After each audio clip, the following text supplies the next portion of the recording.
जय स्वामी समर्थ. भक्तींची शक्ती सर्व अडचणी दूर करते. स्वामी समर्थ.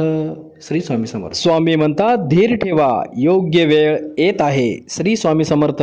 श्री स्वामी समर्थ. संकटांना सामोरे जाण्यासाठी फक्त स्वामी समर्थांवर विश्वास ठेवा. श्री स्वामी समर्थ. मनाला शांती हवी असेल तर अपेक्षा कमी ठेवा, कृतज्ञ रहा. श्री स्वामी समर्थ. श्री स्वामी समर्थ. कधी कधी उशीर होतो, पण स्वामी योग्य वेळेतच देतात. श्री स्वामी समर्थ. श्री स्वामी समर्थ. काही गोष्टी उशिरा मिळतात, पण त्या योग्य वेळीच सुंदर वाटतात. श्री स्वामी समर्थ. श्री स्वामी समर्थ. जे मिळालं आहे त्यात समाधान ठेवा, आनंद वाढत जाईल. श्री स्वामी समर्थ. श्री स्वामी समर्थ. मनाला शांती हवी असेल तर अपेक्षा कमी ठेवा, कृतज्ञ रहा. श्री स्वामी समर्थ. श्री स्वामी समर्थ. दररोज स्वामी संदेश ऐकण्यासाठी सबस्क्राईब करायला विसरू नका. धन्यवाद.